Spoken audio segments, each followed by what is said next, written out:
Hidden beneath the surface of the earth lies a story of ambition, ingenuity, and untold wealth that shaped the course of human history.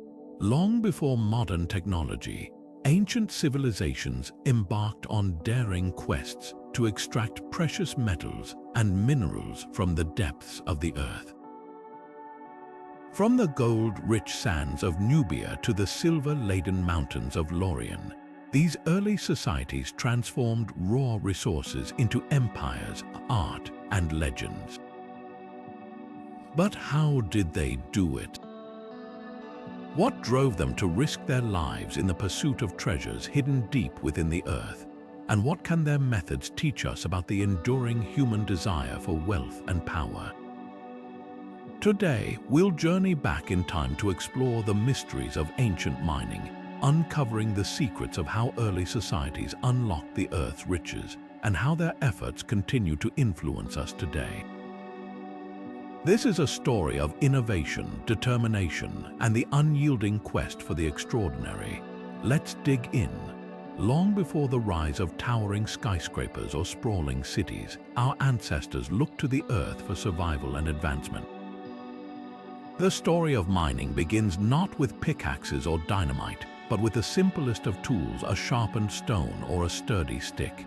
In the Paleolithic era, early humans discovered that certain materials like flint and obsidian could be shaped into tools and weapons. These surface resources were invaluable, offering a way to cut, carve, and hunt with greater precision. But as time went on, the demand for these materials grew and the surface deposits began to dwindle.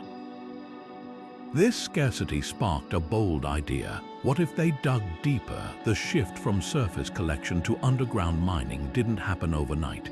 It was a gradual process driven by necessity and curiosity. Early miners began to uncover veins of copper and gold, metals that held a unique allure. Unlike flint or obsidian, these materials could be melted, shaped, and combined to create stronger, more versatile tools. Copper, in particular, became a game-changer, leading to the dawn of the Chalcolithic era, a time when stone tools began to give way to metal ones. This marked a turning point not just in mining, but in human history itself. But why did these early societies take such risks? Digging into the earth was no small feat. Without the technology we have today, miners relied on sheer determination and ingenuity. They carved tunnels with stone tools, lit their way with animal fat lamps, and hauled out ore by hand. It was grueling, dangerous work, yet they persisted. The answer lies in the promise of what lay beneath: wealth, power, and the means to transform their societies.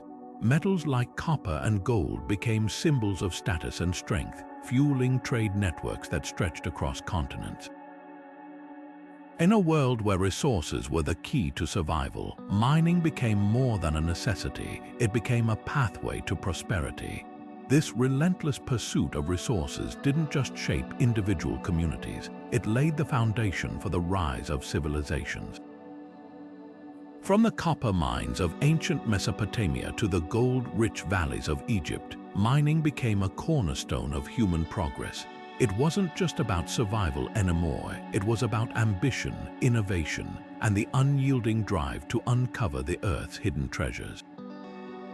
And as we'll see, this ancient quest for wealth and power still echoes in the world we live in today.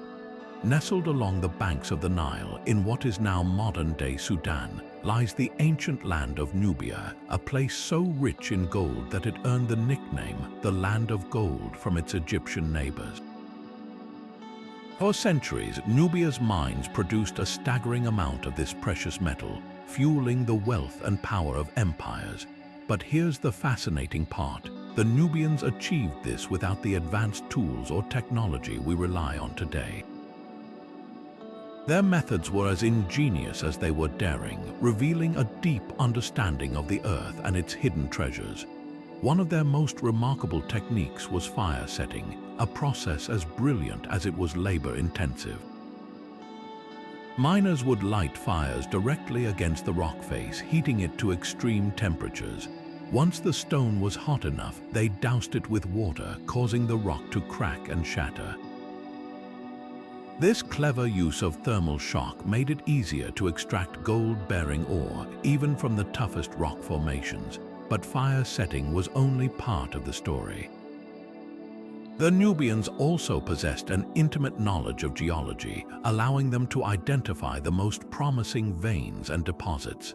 They didn't just dig blindly, they worked with precision, guided by generations of accumulated wisdom.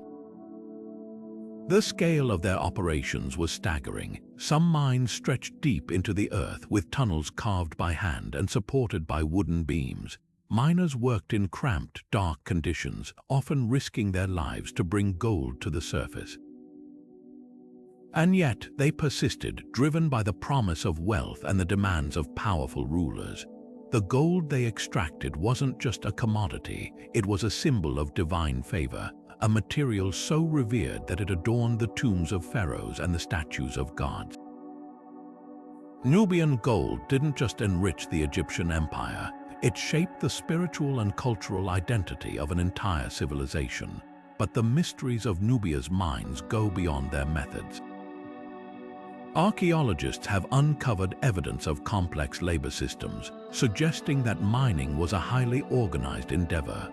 Workers were likely divided into teams, each with specific roles, from extracting ore to transporting it to the surface. Some researchers even believe that the mines were guarded by soldiers, a testament to the immense value of the gold they produced. And then there are the questions that remain unanswered. How did they light their way in the pitch-black tunnels? What tools did they use to carve through solid rock? Each discovery raises new questions, adding layers to the enigma of Nubian mining. The story of Nubia's mines isn't just about gold, it's about human ingenuity and the relentless pursuit of the extraordinary. These ancient miners didn't just extract wealth, they unlocked the secrets of the earth, leaving behind a legacy that continues to captivate us today. As we uncover more about their methods and achievements, we're reminded of the enduring power of curiosity and the lengths to which humanity will go to harness the treasures of the natural world. While Nubia's gold mines captured the imagination of ancient Egypt, another treasure lay hidden beneath the rocky hills of Greece silver. The mines of Lorien, located just south of Athens, became the lifeblood of one of history's most influential civilizations. At first glance, Lorien may not seem like the kind of place where fortunes are made. The landscape is rugged, the soil dry, and the resources hidden deep within the earth. Yet, beneath this unassuming surface, the Athenians discovered a wealth of silver so vast that it would shape the destiny of their empire. But how did they turn this rocky terrain into a source of unimaginable wealth? The answer lies in a combination of ambition, innovation, and a stark reality: the labor of countless enslaved workers who toiled under unimaginable conditions. The silver from Lorien didn't just line the pockets of the wealthy, it funded an empire. During the 5th century BCE, as Athens faced the looming threat of the Persian Wars, the city found itself in desperate need of resources. The solution came from the depths of Lorien's mines. The silver extracted here was minted into coins, a revolutionary concept at the time. These coins, known as the Athenian owl tetradrachms, became a symbol of Athenian power and prestige. They financed the construction of warships, the training of soldiers, and the fortification of the city itself. Without Lorien's silver, Athens might never have emerged as the dominant force in the ancient Mediterranean. But the story of Lorien isn't just about wealth. It's about the remarkable engineering feats that made such large-scale mining possible. The Athenians were masters of innovation, and their mines were no exception. One of their most impressive achievements was the development of advanced drainage systems. Water was a constant challenge in underground mines, often flooding tunnels and halting work. To combat this, miners dug intricate networks of channels and wells, diverting water away from the work areas. These systems allowed them to access deeper veins of silver ore, expanding the scope of their operations in ways that were unheard of at the time.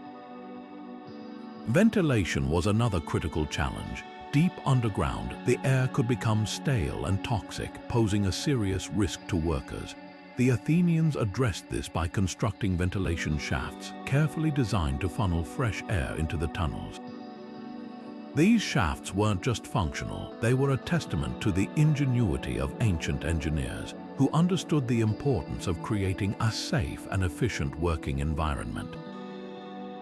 These innovations weren't just ahead of their time, they laid the groundwork for mining techniques that would be used for centuries to come. Yet, for all their brilliance, the Athenians' mining operations came at a heavy cost. The mines of Lorien were worked by enslaved laborers, many of whom were prisoners of war or individuals sold into bondage. Life in the mines was brutal and unforgiving. Workers spent long hours in cramped, dark tunnels, exposed to the constant threat of collapse, toxic fumes, and backbreaking labor. The conditions were so harsh that even the most resilient individuals struggled to endure. This darker side of Lorien's story reminds us that the wealth of ancient empires often came at a steep human price. The significance of Lorien's silver extends far beyond its economic value. It's a story of how necessity drives innovation and how ambition can lead to both extraordinary achievements and profound moral challenges. The Athenians' ability to harness the Earth's resources not only secured their place in history, but also set a precedent for the role of mining in shaping civilizations. As we reflect on the legacy of Lorien, we're reminded that the pursuit of wealth and power has always been a double-edged sword, one that reveals both the heights of human ingenuity and the depths of human suffering. Next, we'll turn our attention to another ancient mining marvel, one that reveals how early societies transformed raw materials into objects of beauty and reverence. The story of turquoise mining in ancient Egypt offers a fascinating glimpse into how precious stones were not just mined, but woven into the fabric of culture and spirituality. Deep in the arid expanse of Egypt's eastern desert lies a legend shrouded in mystery and allure, the lost emerald mines of Cleopatra.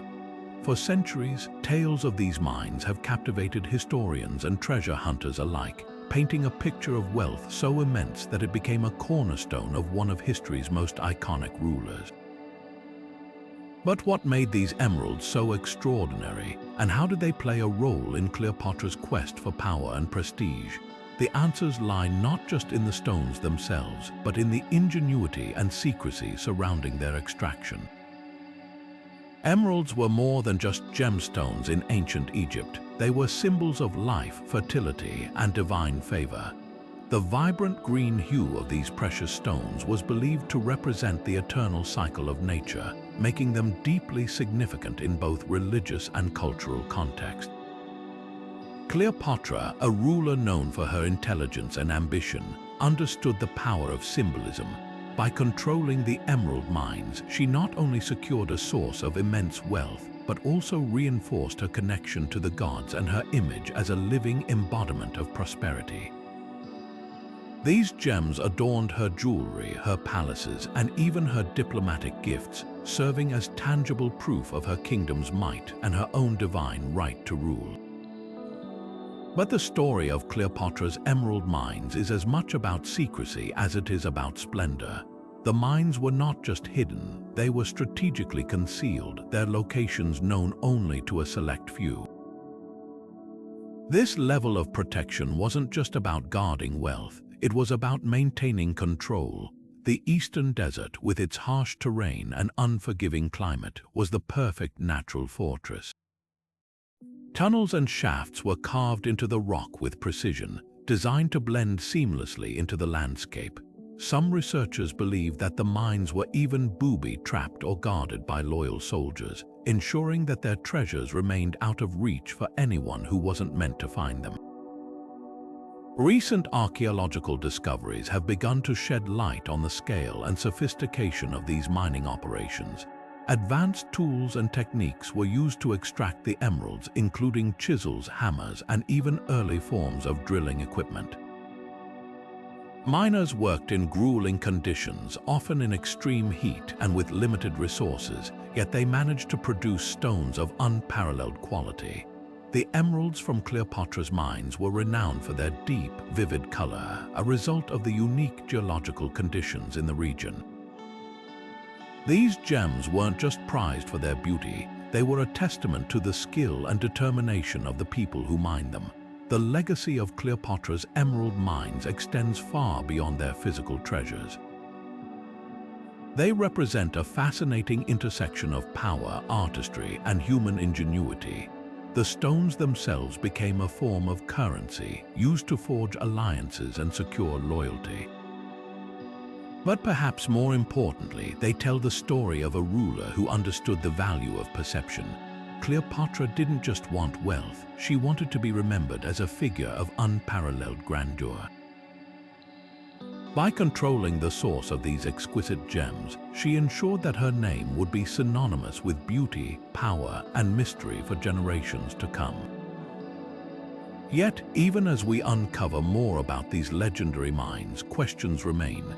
How many tunnels and shafts are still hidden beneath the desert sands? What other treasures might lie undiscovered, waiting to reveal their secrets? The story of Cleopatra's emerald mines is a reminder that history is often as much about what we don't know as what we do. And as we continue to explore these ancient mysteries, we're reminded of the enduring allure of the past and the lengths to which humanity will go to uncover its hidden truths. As we move forward, our journey takes us to another ancient marvel, one that reveals how early societies turned the raw materials of the earth into objects of both function and beauty.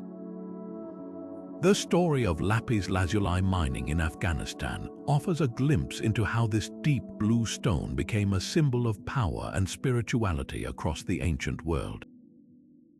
Hidden in the sun-scorched deserts of modern-day Israel, the Timna Valley stands as a testament to humanity's relentless drive to harness the Earth's resources. This unassuming stretch of rocky terrain was once a thriving center of copper production, a place where ancient miners toiled under the blazing sun to extract a metal that would shape the course of history. Copper was more than just a resource, it was a catalyst for innovation, a key ingredient in the tools, weapons, and ornaments that defined early civilizations. But what made Timna so extraordinary, and how did these ancient miners transform this harsh, unforgiving landscape into a source of immense wealth and power? The story of Timna begins with its geography. Nestled along vital trade routes that connected Egypt to the Levant and beyond, the valley was a natural crossroads for commerce and cultural exchange. For the Egyptians, who controlled the mines during the New Kingdom period, Timna was a treasure trove of high-quality copper, a metal essential for crafting everything from farming tools to ceremonial objects. The copper extracted here wasn't just functional, it was a symbol of technological advancement and imperial might, but mining in Timna was no simple task. The valley's arid climate and rugged terrain posed significant challenges, demanding ingenuity and resilience from those who worked there. One of the most striking features of Timna's mining operations was their sheer scale. Archaeologists have uncovered thousands of mining shafts and tunnels, some reaching depths of over 30 meters. These tunnels were carved directly into the rock using simple tools like stone hammers and bronze chisels.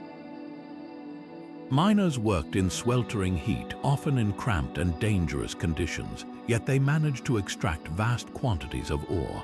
The process was labor-intensive and required precise coordination. Teams of workers would break apart the rock, haul the ore to the surface, and then transport it to nearby smelting sites, where it was transformed into usable metal. But the true brilliance of Timna's miners lies in their ability to adapt to the environment. Water was scarce, and the intense heat made physical labor grueling. To address these challenges, they developed innovative techniques to cool the mines and improve working conditions. Evidence suggests that miners used natural ventilation shafts to circulate air, creating a slightly more bearable environment deep underground. They also constructed shade structures and storage areas at the surface, allowing them to work more efficiently despite the harsh climate. These small but significant adaptations reveal a deep understanding of their surroundings and a remarkable capacity for problem solving. The legacy of Timna extends far beyond its copper. The valley is also home to a wealth of archaeological treasures, including intricate rock carvings and artifacts left behind by the Egyptians. These carvings depict scenes of mining, religious rituals, and even depictions of deities, offering a glimpse into the lives and beliefs of the people who worked here. One particularly fascinating discovery is the so-called mining temple, a site believed to have been used for rituals honoring the goddess Hathor, who was associated with mining and fertility. These artifacts not only highlight the cultural significance of Timna, but also underscore the deep connection between mining and spirituality in the ancient world. Yet, the story of Timna isn't just about the past, it's about the enduring impact of human ingenuity. The copper extracted here didn't just fuel the ambitions of ancient empires, it laid the groundwork for technological advancements that would shape the world for millennia. From the Bronze Age to the modern era, copper has remained a cornerstone of human progress, used in everything from electrical wiring to renewable energy systems. The miners of Timna may not have known it, but their efforts set the stage for a legacy that continues to influence us today. As we explore the mysteries of Timna, we're reminded of the remarkable resilience and creativity of our ancestors. They didn't just extract resources, they transformed challenges into opportunities, turning a barren landscape into a source of wealth and innovation. The story of Timna is a powerful reminder that even in the harshest conditions, humanity has the capacity to thrive and to leave behind a legacy that endures long after the mines have fallen silent. Our journey through ancient mining marvels continues as we turn our attention to another extraordinary sight, one that reveals how early societies transformed raw materials into objects of both utility and artistry. The story of obsidian mining in the highlands of Anatolia offers a fascinating glimpse into how this volcanic glass became a prized resource across the ancient world. High in the rugged hills of Cornwall, at the very edge of what the ancient Romans called the end of the known world, lies one of history's most overlooked yet pivotal treasures, tin. This unassuming metal, often overshadowed by the allure of gold and silver, held the key to one of humanity's greatest technological leaps, the Bronze Age. Without tin, there could be no bronze, and without bronze, the tools, weapons, and art that defined early civilizations might never have existed. But how did Cornwall, a remote corner of Britain, become the epicenter of a trade network that stretched across continents? And what can the story of Cornwall's tin trade teach us about the interconnectedness of the ancient world? The journey to uncover tin deposits in Cornwall began not in deep, dark mines, but in the clear, rushing waters of its rivers. Early miners discovered that tin could be found in the form of small, heavy pebbles known as cassiterite. These pebbles, carried downstream by the flow of water, were often concentrated in riverbeds, making them easier to collect.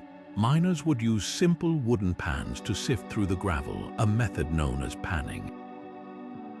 It was a labor-intensive process, but one that required little more than patience and a keen eye.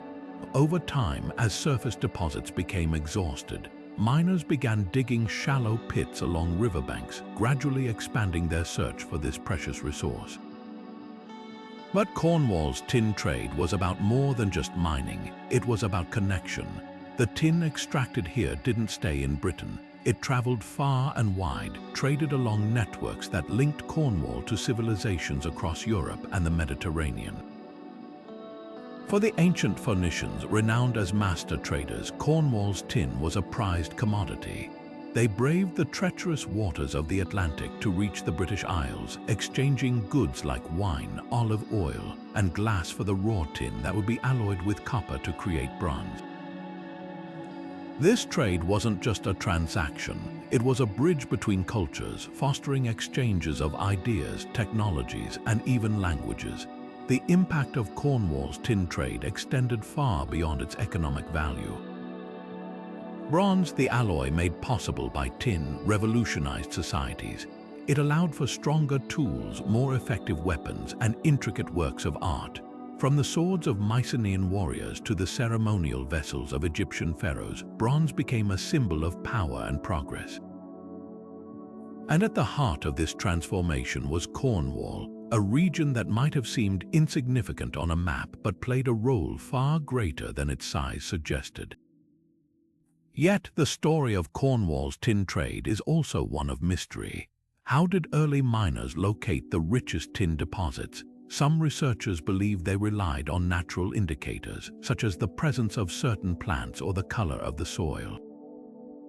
Others suggest that knowledge of tin-bearing rocks was passed down through generations, refined over centuries of trial and error.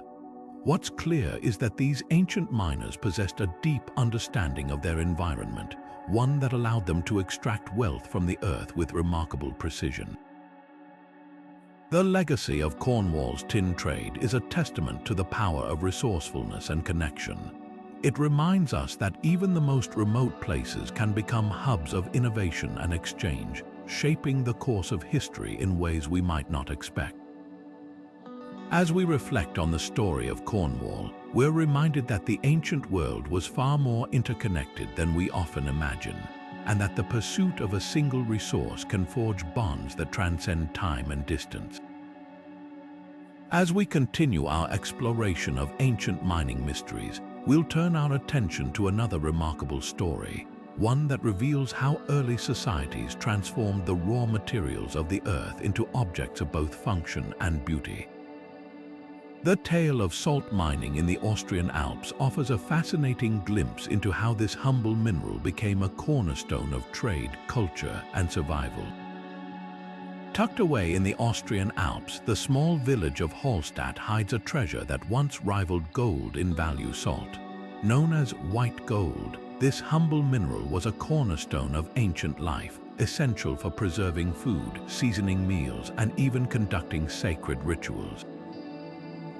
But it was in the depths of Hallstatt's mountains that salt mining reached new heights of innovation and efficiency.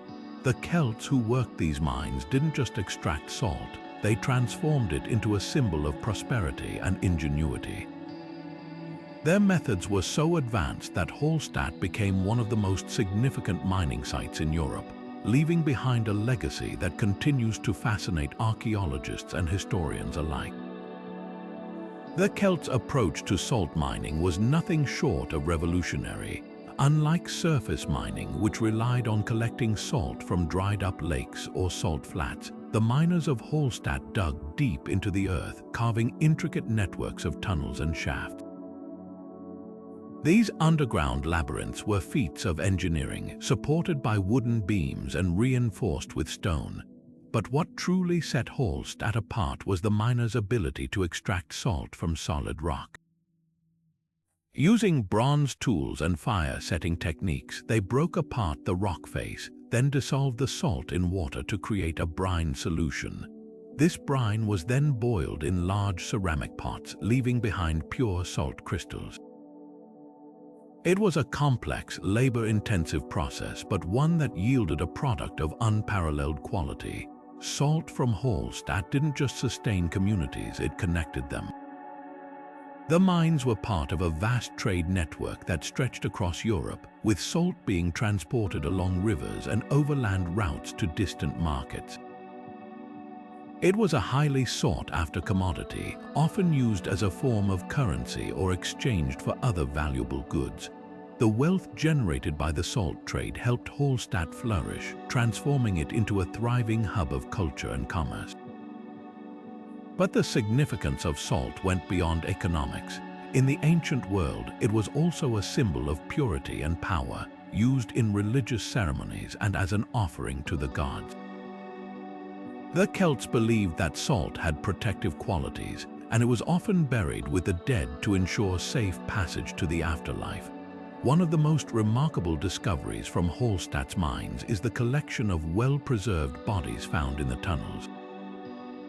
These ancient miners were buried in salt, which acted as a natural preservative, mummifying their remains and protecting them from decay. Some of these mummies date back to the Iron Age, making them among the oldest in Europe. They offer a rare glimpse into the lives of the people who worked in the mines, from their clothing and tools to their physical health. These preserved remains tell a story of resilience and resourcefulness, highlighting the challenges and dangers faced by those who toiled deep underground.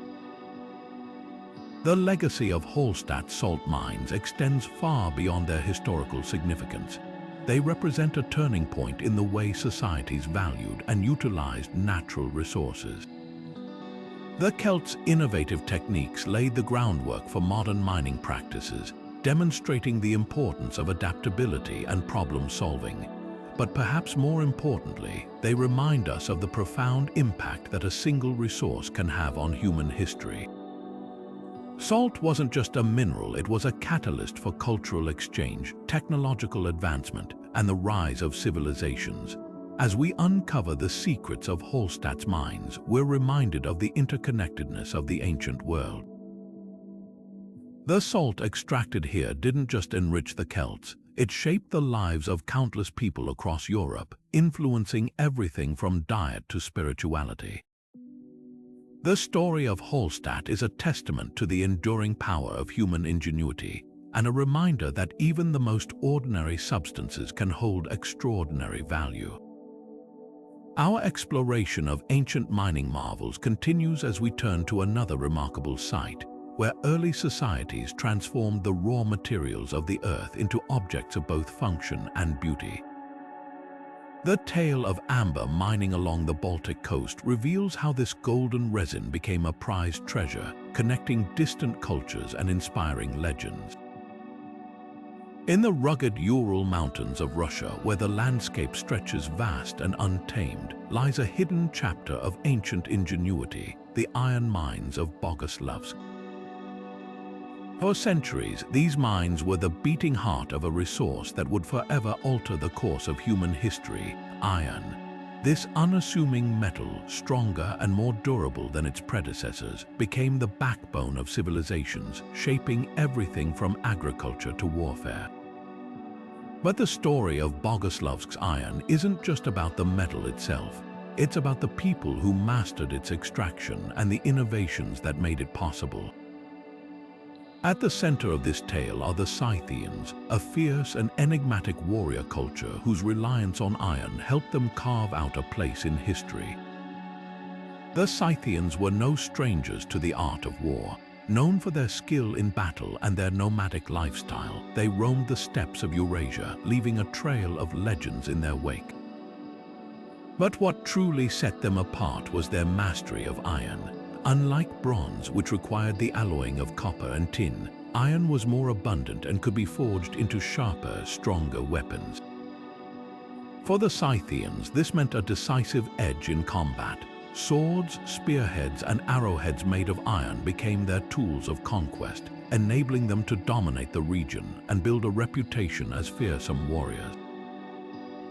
Yet, the story of their success begins not on the battlefield, but deep within the earth, where miners toiled to extract the raw materials that would fuel their rise. Extracting iron from the earth was no simple task. Unlike gold or silver, which could sometimes be found in pure form, iron ore required a complex process to transform it into usable metal. The miners of Bogoslavsk began by identifying deposits of hematite, a rich source of iron ore. Once the ore was extracted, it was crushed and heated in a furnace, a process known as smelting. But here's where the real challenge lay, reaching the high temperatures needed to separate iron from its ore. The Scythians solved this problem by constructing bloomery furnaces, simple yet effective structures made of clay and stone. These furnaces used charcoal as fuel, creating the intense heat required to melt the ore and produce a spongy mass of iron called a bloom. The next step was forging. The bloom, still riddled with impurities, had to be hammered and reheated repeatedly to remove the slag and shape it into a usable form. This labor-intensive process required not just physical strength, but a deep understanding of metallurgy. The Scythians were among the first to perfect these techniques, paving the way for the widespread use of iron across the ancient world. Their innovations didn't just supply their own needs, they laid the foundation for the Iron Age, a period of technological advancement that would reshape societies from Europe to Asia. But the significance of Boguslavsk's mines goes beyond their contribution to the Iron Age. They also offer a glimpse into the social and economic structures of the Scythians. Mining and metalworking were highly specialized skills, often passed down through generations. Artifacts found at the site suggest that the mines were part of a larger network of production and trade, with iron tools and weapons being exchanged for goods like grain, textiles, and livestock.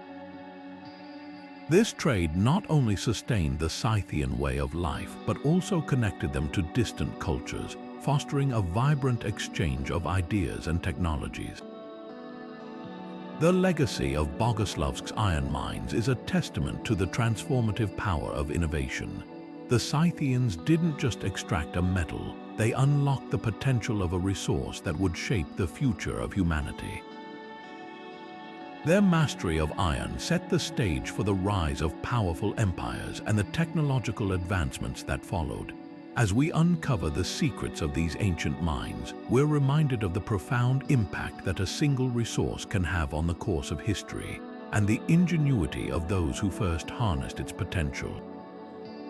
As we continue our journey through the mysteries of ancient mining, we'll turn our attention to another remarkable site, where early societies transformed the raw materials of the earth into objects of both function and artistry. The story of jade mining in ancient China reveals how this precious stone became a symbol of power, spirituality, and cultural identity. Deep in the sun-baked deserts of the Sinai Peninsula lies a hidden treasure that captivated the ancient Egyptians like few other gemstones. Turquoise. For over 6,000 years, these mines have been a source of wealth, beauty, and spiritual power, their vibrant blue-green stones adorning the jewelry of pharaohs and the statues of gods. But this wasn't just a quest for beauty, it was a journey into the heart of Egyptian spirituality. To the ancient Egyptians, turquoise was more than a gem, it was a symbol of protection, healing, and divine favor. The mines of Sinai were not just places of labor, they were sacred spaces where the earth's treasures met the heavens' blessings.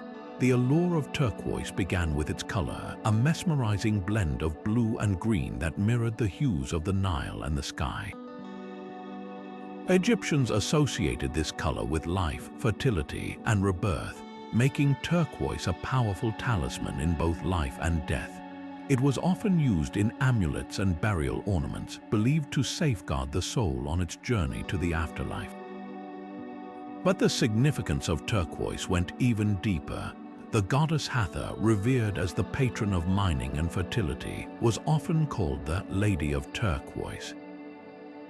Her connection to the mines elevated the gemstone to a divine status, intertwining its extraction with rituals and offerings to ensure her favor. Mining turquoise in the Sinai was no ordinary endeavor.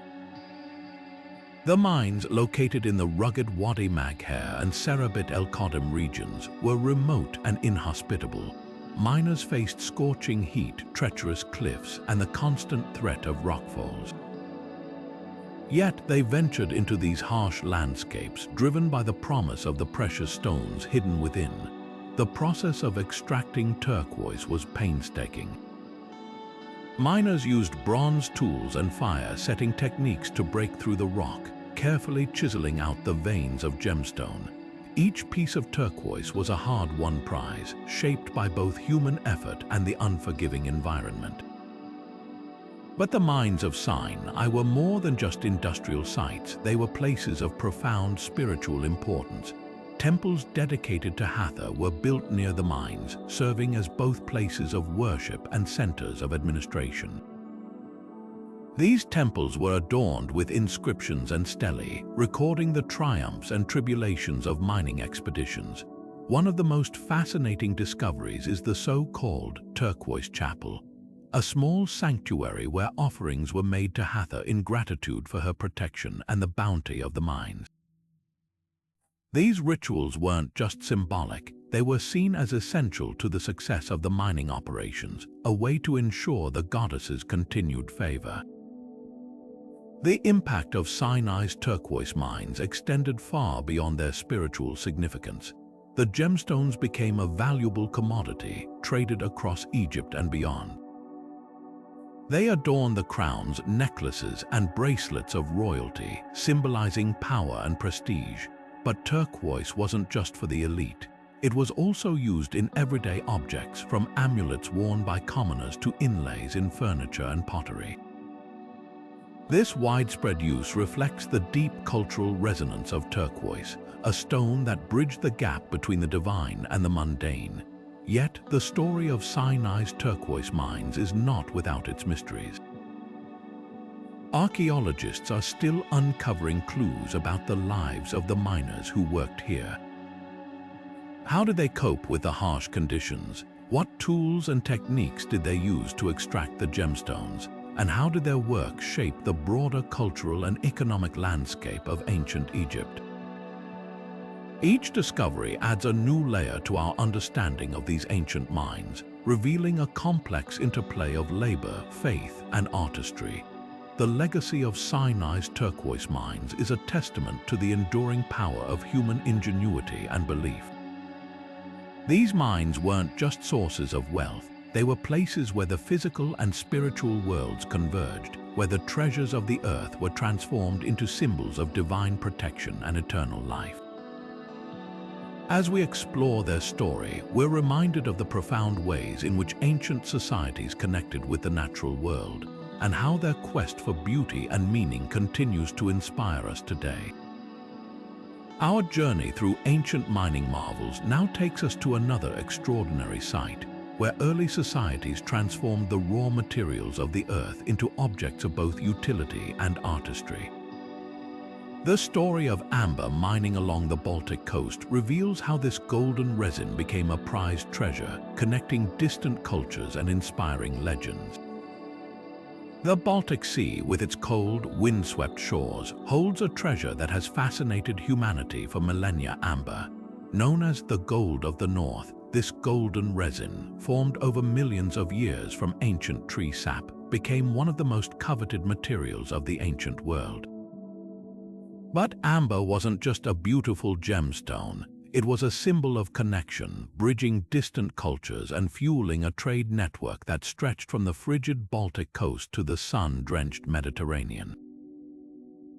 So, what made this fossilized resin so extraordinary, and how did it become the lifeblood of ancient economies? The journey of amber began not in deep mines, but along the beaches and riverbeds of the Baltic region.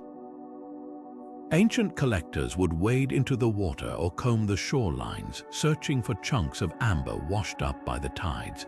Unlike metals or gemstones, which required laborious extraction from the earth, amber was relatively easy to gather. Simple tools like nets and rakes were often all that was needed to collect it, making it accessible to even the most modest of communities. Yet, despite its abundance in the Baltic, amber's true value lay in its rarity elsewhere. This disparity created a powerful incentive for trade, setting the stage for one of history's most remarkable exchange networks. The amber routes, as these trade networks came to be known, were no less significant than the Silk Roads. From the Baltic, amber traveled southward, passing through the hands of countless traders and merchants. Along the way, it was exchanged for goods like bronze, wine, and textiles, enriching the economies of the regions it touched. By the time it reached the Mediterranean, amber had become a luxury item prized by elites and artisans alike. The ancient Greeks and Romans, in particular, valued it highly, crafting it into jewelry, amulets, and even decorative objects for their homes. Its warm, translucent glow was believed to hold magical properties, making it a symbol of protection and status. But the value of amber wasn't just in its beauty or rarity, it was in its ability to tell a story. Each piece of amber was a time capsule, preserving fragments of the ancient world within its golden depths. Insects, plant matter, and even small animals were often trapped in the resin as it hardened, creating natural snapshots of life millions of years ago. To the ancients, these inclusions added to amber's mystique, reinforcing its connection to the divine and the eternal. It's no wonder that amber became a favorite material for religious artifacts, used in rituals and offerings to honor the gods. The Baltic region's dominance in the amber trade wasn't just a matter of geography. It was a testament to the ingenuity of its people. The tribes of the Baltic, such as the Prussians and the Curonians, developed sophisticated methods for collecting, processing, and trading amber. They established trading posts and markets, creating hubs of commerce that attracted merchants from far and wide. Over time, these networks grew into a complex system of exchange, linking the Baltic to the broader world in ways that shaped the cultural and economic landscape of Europe. Yet the story of amber is also one of mystery. How did ancient traders navigate the vast distances of the amber routes? What challenges did they face along the way, and how did the demand for amber influence the societies that produced it? These questions remind us that the history of amber is not just about trade. It's about the people who made it possible, their resilience, their creativity, and their ability to transform a simple resin into a symbol of wealth and connection. The legacy of the amber routes is a testament to the power of trade to bring people together. Through amber, the ancient world was woven into a tapestry of exchange, where ideas, goods, and cultures flowed as freely as the tides that carried the resin to shore. As we reflect on this golden treasure of the North, we're reminded that even the humblest of materials can hold extraordinary value, and that the connections they forge can endure long after the trade routes have faded into history. Next, we'll explore another ancient marvel, where the Earth's raw materials were transformed into objects of both function and artistry. The story of jade mining in ancient China reveals how this precious stone became a symbol of power, spirituality, and cultural identity. High in the rugged mountains of northeastern Afghanistan, where the air is thin and the terrain unforgiving, lies a treasure that captivated the ancient world, Lapis Lazuli. This deep blue gemstone, flecked with golden pyrite, was more than just a beautiful mineral. It was a symbol of power, prestige, and divine connection. For thousands of years, the mines of Afghanistan were the only known source of this rare stone, making them a focal point of trade routes that stretched from the Indus Valley to the palaces of Mesopotamia and beyond. But what made Lapis Lazuli so extraordinary, and how did ancient miners manage to extract it from such a remote and treacherous landscape? The journey to uncover Lapis Lazuli begins with its striking appearance. The gemstone's rich blue hue, reminiscent of the night sky, was unlike anything else in the ancient world. This unique color made it highly prized for jewelry, amulets, and even ground pigments used in art and cosmetics. In ancient Egypt, lapis lazuli was associated with the heavens and the gods, often used in the burial masks of pharaohs to symbolize their divine status. In Mesopotamia, it adorned the statues of deities and the seals of kings, serving as a tangible link between rulers and the divine. But to obtain this precious stone, miners had to venture into the Sar-i-Sang Mountains, a place as perilous as it was beautiful. The Sar-i-Sang mines, located in the remote Badakhshan region, were not for the faint of heart. Miners faced steep cliffs, narrow ledges, and the constant threat of rockfalls. Accessing the deposits of lapis lazuli required not just physical endurance, but also a deep understanding of the terrain.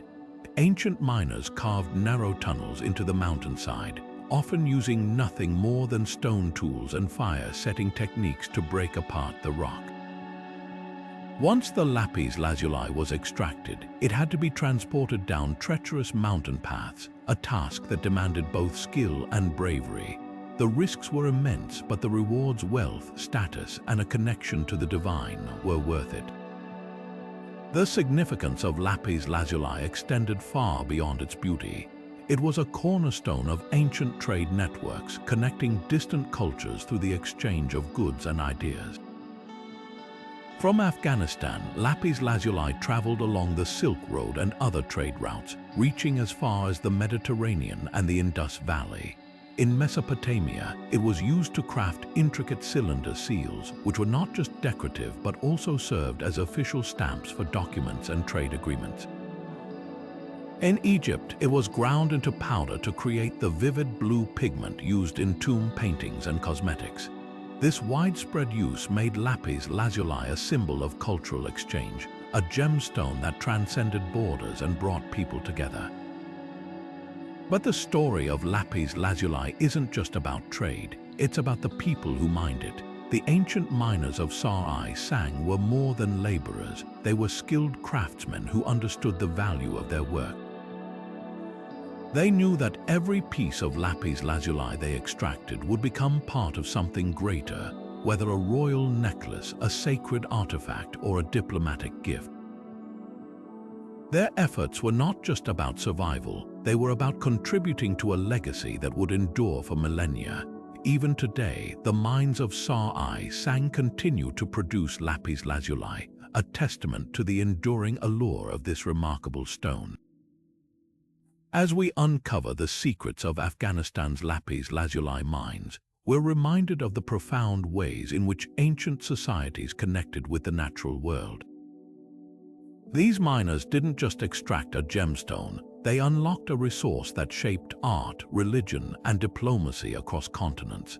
The story of lapis lazuli is a reminder that even the most remote places can become centers of innovation and exchange, bridging the gap between the Earth's treasures and humanity's aspirations. And as we reflect on this ancient marvel, we're left to wonder, what other hidden gems might still lie undiscovered, waiting to reveal their stories to the world? Next, we'll explore another ancient mining marvel, where the Earth's raw materials were transformed into objects of both function and artistry. The story of jade mining in ancient China reveals how this precious stone became a symbol of power, spirituality, and cultural identity. In the volcanic highlands of ancient Mesoamerica, a shimmering black treasure lay hidden beneath the Earth's surface, obsidian. This volcanic glass, forged in the fires of erupting volcanoes, became one of the most valuable resources for civilizations like the Aztecs, Maya, and Olmecs.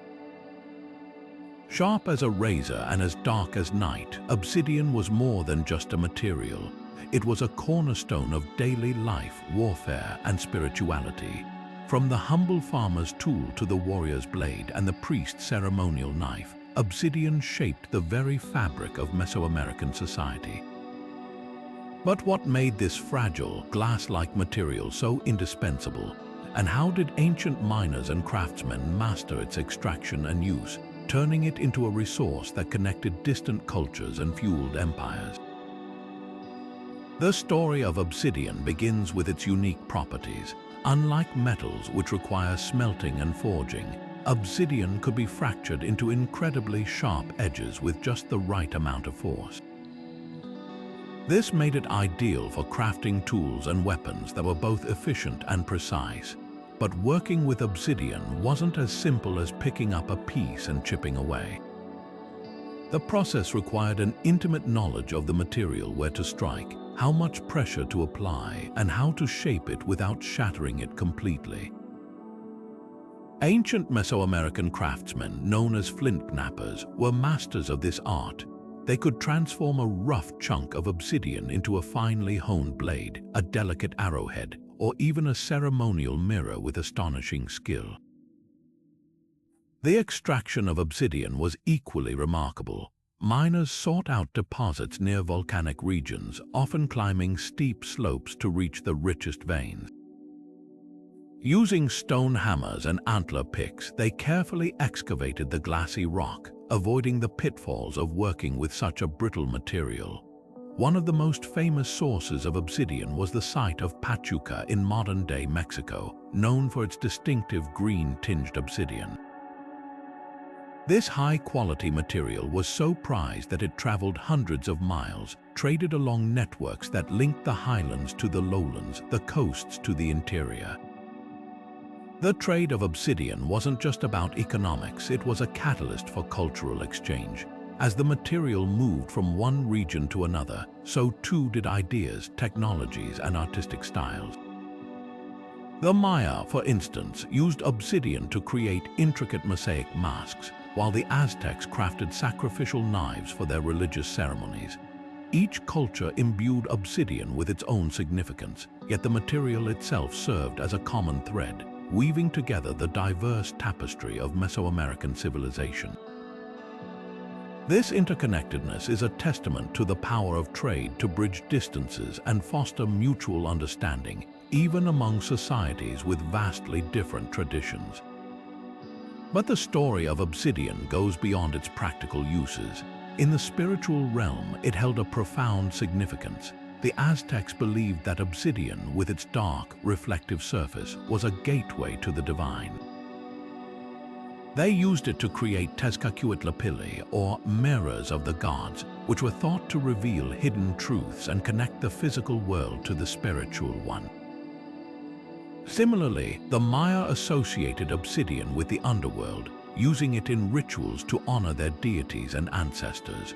This dual role, as both a tool of survival and a conduit to the sacred, highlights the deep reverence ancient Mesoamericans had for the natural world and its gifts. The legacy of Mesoamerica's obsidian trade is a powerful reminder of humanity's ability to transform raw materials into objects of utility, beauty, and meaning. It also underscores the interconnectedness of ancient civilizations, showing how a single resource could bind distant cultures together in a web of exchange and mutual influence. As we explore the mysteries of obsidian, we're reminded that the treasures of the earth are more than just commodities. They are stories waiting to be told, connecting us to the ingenuity and aspirations of those who came before us. Nestled along the fertile banks of the Yangtze River, where mist-shrouded mountains rise like silent sentinels, lies one of ancient China's most enduring mysteries, the jade mines. For over 5,000 years, jade was far more than a precious stone to the Chinese. It was a symbol of the divine, a material so revered that it became synonymous with power, virtue, and even immortality. But what made jade so extraordinary, and how did ancient miners and artisans transform this rugged, unyielding stone into objects of beauty and spiritual significance? The journey to uncover jade begins with its unique properties. Unlike gold or silver, which could be melted and reshaped, jade is a tough, fibrous stone that resists easy manipulation. Its hardness made it a challenge to work with, but also imbued it with a sense of permanence and strength, qualities that resonated deeply with ancient Chinese culture. The most prized variety, known as nephrite, was found in the riverbeds and mountains of the Yangtze region. Here, miners would wade into icy waters or scale steep cliffs to extract the stone from its natural deposits. The process was grueling, requiring not just physical endurance but also a deep understanding of the stone's properties. Extracting jade was only the beginning. Once the raw stone was brought to the surface, it had to be shaped and polished into its final form, a task that demanded extraordinary skill and patience. Ancient Chinese artisans used a combination of abrasives such as quartz sand and simple tools like bamboo drills to carve jade into intricate shapes. This painstaking process could take months, even years, depending on the complexity of the design. Yet, the result was always worth the effort. Jade objects ranged from ceremonial blades and ritual discs to delicate pendants and burial ornaments, each piece a testament to the artistry and dedication of its creator. But jade's significance went far beyond its physical form.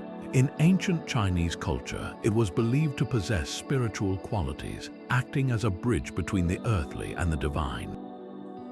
The stone was associated with virtues like wisdom, compassion, and courage, making it a symbol of moral integrity.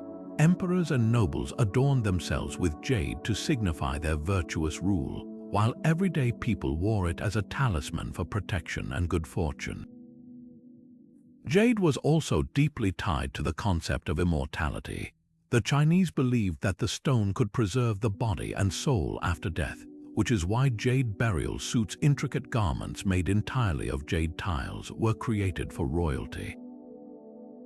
These suits, often sewn together with gold or silver thread, were thought to safeguard the wearer's spirit in the afterlife. The cultural importance of jade is perhaps best illustrated by its role in rituals and ceremonies. The bai, a flat, circular disc with a hole in the center, was one of the most iconic jade objects, symbolizing the heavens. It was used in religious ceremonies to honor the gods and seek their blessings. Similarly, the kong, a hollow tube with square outer edges, represented the earth and was often buried with the dead to ensure harmony between the physical and spiritual realms. These objects weren't just decorative, they were sacred, imbued with meaning that transcended their material form. Yet, the story of jade isn't just about its spiritual or cultural significance. It's also a tale of innovation and craftsmanship. Ancient Chinese miners and artisans developed techniques that were remarkably advanced for their time, from the use of water-powered saws to the creation of specialized tools for carving and polishing. These innovations allowed them to work with a material that was as challenging as it was beautiful, transforming raw stone into objects of unparalleled elegance. As we uncover the secrets of China's jade mines, we're reminded of the profound ways in which ancient societies connected with the natural world. Jade wasn't just a stone, it was a symbol of humanity's highest ideals, a material that bridged the gap between the physical and the spiritual. The legacy of these mines is a testament to the enduring power of art, faith, and ingenuity, offering us a glimpse into a world where beauty and meaning were one and the same. Now, let's turn our attention to another ancient marvel, where the Earth's raw materials were transformed into objects of both function and artistry. The story of salt mining in the Austrian Alps reveals how this humble mineral became a cornerstone of trade, culture, and survival. Deep in the lush jungles and rugged mountains of ancient South America, a legend was born that would ignite the imaginations of explorers for centuries: El Dorado, the fabled city of gold. While the golden metropolis itself may have been a myth, the truth behind the legend is rooted in the very real and awe-inspiring gold mining practices of the Muisca people of Colombia. For the Muisca, gold was far more than a precious metal. It was a sacred material woven into the fabric of their rituals, beliefs, and identity. But how did this ancient civilization extract gold from the earth, and what role did it play in shaping their society and spirituality? The Muisca's relationship with gold began with the land itself. Nestled in the high-altitude plains of the Andes, their territory was rich with rivers and mountains that held deposits of this shimmering metal. Unlike large-scale mining operations, the Muisca primarily extracted gold through panning, a method that relied on the natural flow of water to separate gold from sediment. Miners would sift through riverbeds using wooden pans to collect flakes and nuggets of gold that had been carried downstream over millennia. This technique, while simple, was remarkably effective, allowing them to gather significant amounts of gold without the need for deep mines or complex machinery. But the Muisca didn't stop at surface-level extraction. In some cases, they ventured into the mountains where they carved tunnels and pits to access richer deposits. These small-scale mines were often dug by hand, using stone tools and fire-setting techniques to break apart the rock. The gold extracted here was of exceptional quality, and it became a cornerstone of their economy and culture. However, for the Wieliczka, gold wasn't just a commodity to be traded or hoarded, it was a bridge between the earthly and the divine, a material imbued with spiritual significance. The most famous ritual involving gold was the ceremony of El Dorado, the very event that gave rise to the legendary city's name. During this ceremony, the Wieliczka's newly appointed leader, or Zipa, would cover himself in gold dust and board a raft laden with offerings. As the raft floated to the center of Lake Guatavita, the Zipa would cast the offerings, golden figurines, emeralds, and other treasures into the waters as an offering to the gods. This act was not just a display of wealth, it was a profound expression of gratitude and reverence, a way to maintain harmony between the Wieliczka and the divine forces that governed their world. Gold also played a central role in Wieliczka art and craftsmanship. Skilled artisans transformed raw gold into intricate objects, from delicate jewelry to ornate figurines. These pieces often depicted animals, deities, and symbols of power, reflecting the Wieliczka's deep connection to nature and spirituality. One of the most iconic examples is the Wieliczka raft, a small golden sculpture that captures the El Dorado ceremony in stunning detail. This masterpiece, along with countless other artifacts, offers a glimpse into the artistry and cultural richness of the Wieliczka people. The impact of gold on Wieliczka society extended beyond the spiritual and artistic. It also shaped their economy and trade networks. The Wieliczka exchanged gold for goods like salt, cotton, and cocoa with neighboring tribes, creating a vibrant system of commerce that connected distant regions. This trade not only enriched their material wealth, but also fostered cultural exchange, spreading Wieliczka influence across the Andes. Yet, the story of Wieliczka gold is not without its complexities. The arrival of Spanish conquistadors in the 16th century brought devastation to the Wieliczka and their way of life. Drawn by the legend of El Dorado, the Spanish plundered Wieliczka gold mines and sacred sites, seeking to claim the treasures for themselves. This tragic chapter in history serves as a reminder of the darker side of humanity's quest for wealth and power. As we delve into the mysteries of the Wieliczka and their golden legacy, we're reminded of the profound ways in which ancient societies connected with the natural world. For the Wieliczka, gold was more than a resource, it was a symbol of their identity, their spirituality, and their relationship with the divine. The legend of El Dorado may have been born from myth, but the truth behind it reveals a civilization that found meaning and beauty in the treasures of the earth. And as we uncover their story, we're left to wonder, what other hidden marvels might still lie waiting to be discovered, offering us a deeper understanding of the past? In the heart of southern India, where the Deccan Plateau meets the lush plains, lies a region that once glittered with the Earth's most coveted treasured diamonds. For over 2,000 years, the Golconda mines were the world's primary source of these precious gems, producing stones so extraordinary that their names still echo through history. The Koh-i-Noor, the Hope Diamond, and the Regent Diamond, to name just a few. But what made Indian diamonds so exceptional, and how did these mines, worked with simple tools and ancient techniques, become the epicenter of a global trade network that spanned continents? The story of Golconda's diamond mines is one of brilliance, ambition, and the timeless allure of a gem that has captivated humanity for millennia. The secret to Golconda's diamonds lies in their origins. Unlike diamonds formed in kimberlite pipes, which are often found deep within the earth, Golconda's gems were alluvial, carried by rivers and deposited in gravel beds over millions of years.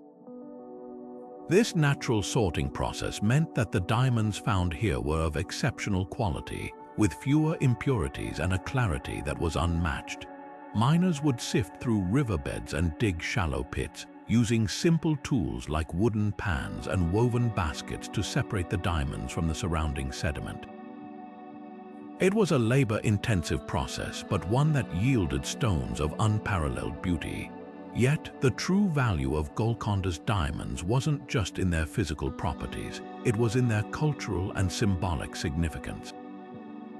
In ancient India, diamonds were more than just adornments. They were believed to hold mystical powers. Hindu texts describe them as talismans of protection, capable of warding off evil and bringing prosperity to their owners. Kings and rulers wore diamonds not only to display their wealth, but also to signify their divine right to rule. The Maharajas of India, for instance, adorned their thrones, weapons, and even their horses with these glittering stones, transforming diamonds into symbols of power and prestige. The fame of Golconda's diamonds soon spread far beyond India's borders. By the Middle Ages, traders from Persia, Arabia, and Europe were making the arduous journey to the Deccan Plateau, drawn by the promise of these extraordinary gems. The diamonds became a cornerstone of global trade, exchanged for spices, silk, and other luxury goods along the ancient Silk Road. In Europe, they were prized by royalty and nobility, becoming symbols of status and wealth. The French crown jewels, for example, were adorned with Golconda diamonds, while the British monarchy famously claimed the Koh-i-Noor, a stone that has since become one of the most controversial gems in history. But the story of Golconda's mines isn't just about the diamonds themselves, it's about the people who mined them. The workers who toiled in the mines were often from marginalized communities, enduring grueling conditions to extract the stones that would adorn the crowns of kings. Despite their hardships, their skill and knowledge were unparalleled. They could identify the most promising deposits, judge the quality of a diamond by its rough appearance, and even predict its final brilliance after cutting. Their expertise was passed down through generations, creating a legacy of craftsmanship that still influences diamond cutting today. The allure of Golconda's diamonds also gave rise to myths and legends. One famous tale tells of the Valley of Diamonds, a mythical place where diamonds were so abundant that they could be harvested by throwing meat into the valley and collecting the stones that clung to the flesh of birds. While this story may be more fiction than fact, it reflects the mystique and fascination that surrounded these mines. Golconda became a symbol of unimaginable wealth, a place where dreams of fortune and glory could come true. Yet, like all treasures, the diamonds of Golconda were not immune to the darker side of human ambition. The mines were fiercely contested, with rival kingdoms and empires vying for control of this lucrative resource. Wars were fought, alliances were forged and broken, and countless lives were lost in the pursuit of these glittering stones. The Koh-i-Noor, for instance, has a history as turbulent as it is illustrious, passing through the hands of Mughal emperors, Persian shahs, and British monarchs, each chapter marked by bloodshed and betrayal. Today, the Golconda mines are silent, their treasures long since depleted. Yet their legacy endures. The diamonds they produced continue to captivate us, not just for their beauty but for the stories they carry of human ingenuity, ambition, and the enduring allure of the extraordinary. As we reflect on the history of Golconda's diamond mines, we're reminded that the treasures of the earth are more than just objects. They are mirrors of our desires, our struggles, and our capacity to create lasting beauty from the raw materials of the natural world.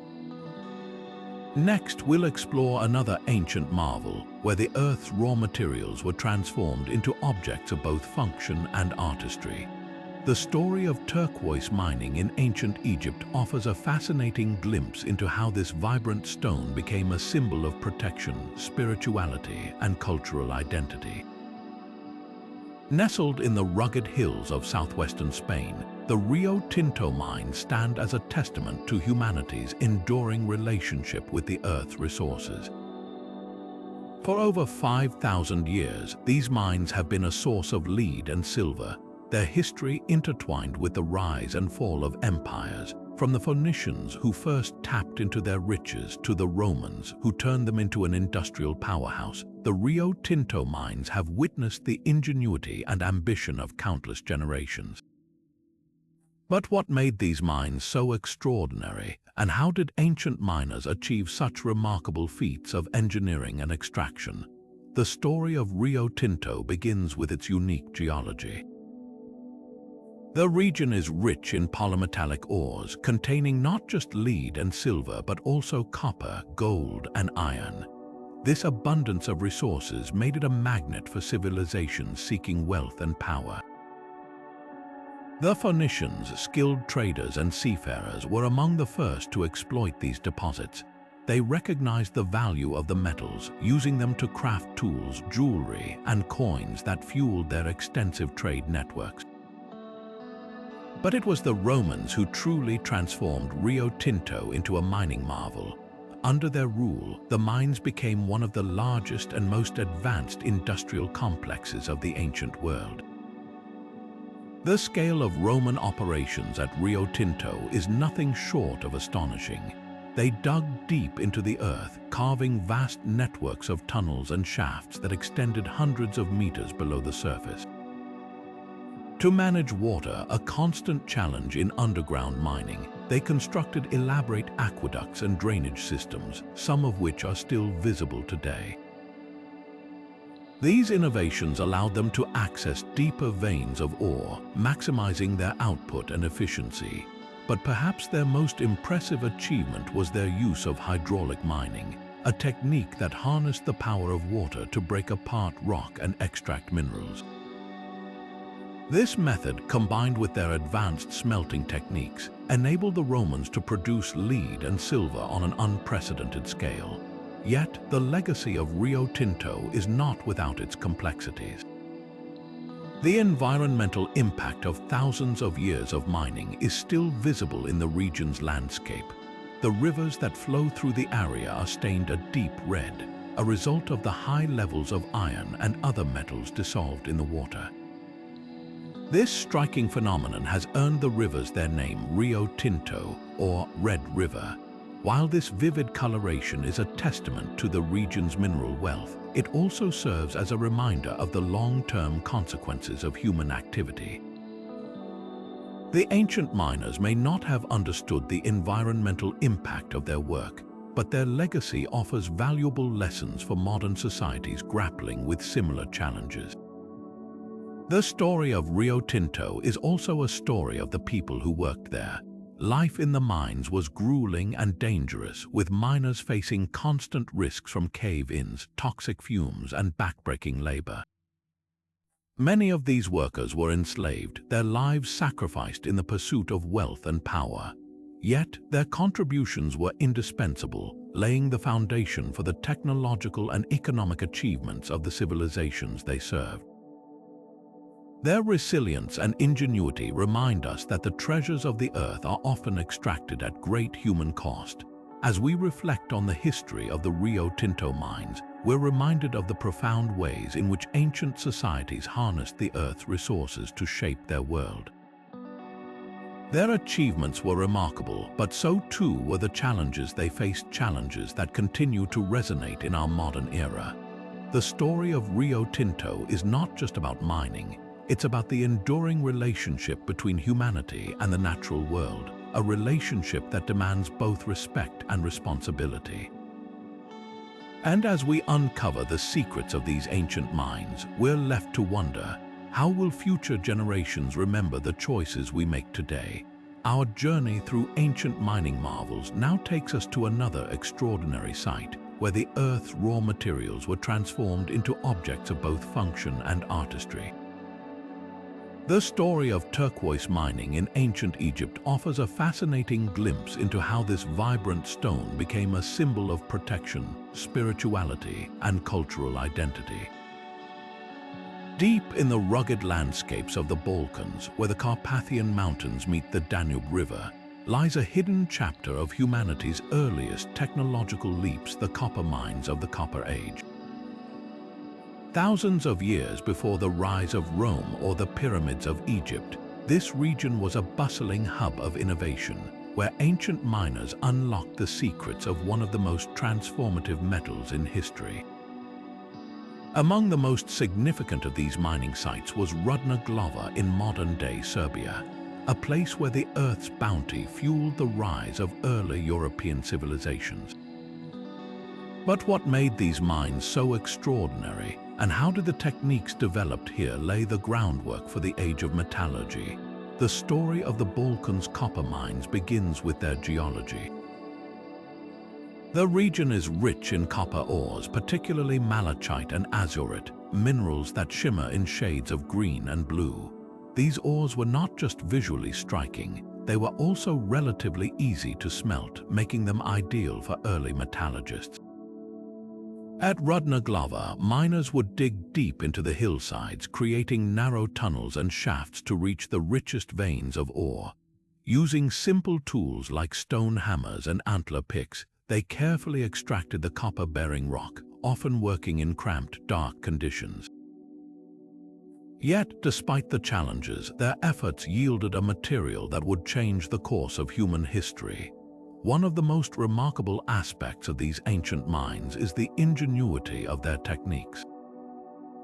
To extract copper, miners used a method known as fire setting, where they would light fires against the rock face to heat it, then douse it with cold water to cause the stone to crack. This process, while labor-intensive, allowed them to break apart large sections of rock with minimal effort. Once the ore was extracted, it was crushed and smelted in simple furnaces, often made of clay and fueled by charcoal. The heat would separate the copper from the surrounding rock, leaving behind a pure, malleable metal that could be shaped into tools, weapons, and ornaments. But the significance of these mines goes beyond the extraction of copper. They were also centers of technological innovation, where early metallurgists experimented with new techniques and processes.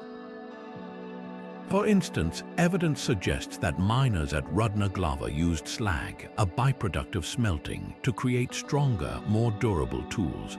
This early form of recycling not only maximized the use of resources, but also paved the way for more advanced metallurgical practices. Over time, these innovations spread across Europe, influencing the development of bronze and eventually iron technologies. The impact of the Balkans copper mines extended far beyond their immediate region. The copper extracted here became a cornerstone of trade networks, connecting distant communities and fostering cultural exchange. From the Danube to the Aegean, copper tools and ornaments became symbols of status and power, used by emerging elites to solidify their authority. This trade also facilitated the spread of ideas, as metallurgical knowledge traveled along the same routes as the metal itself.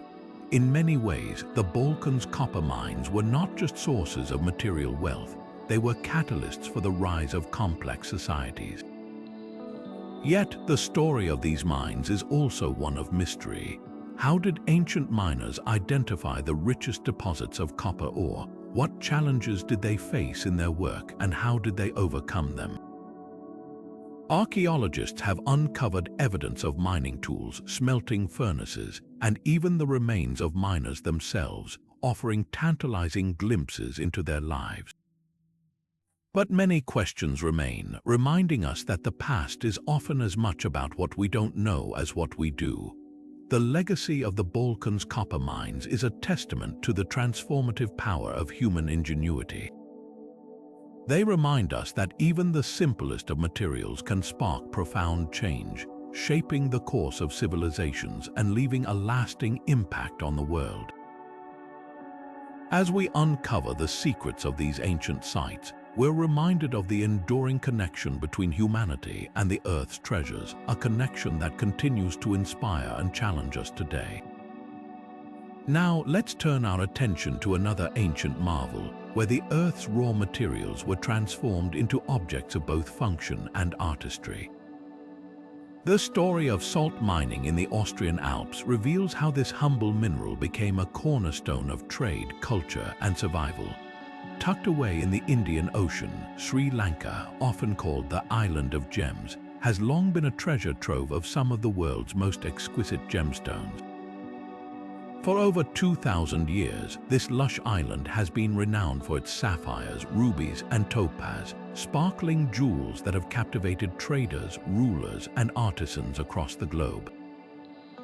But what made Sri Lanka's gemstones so extraordinary, and how did ancient miners, armed with little more than intuition and determination, uncover these treasures hidden beneath the Earth's surface?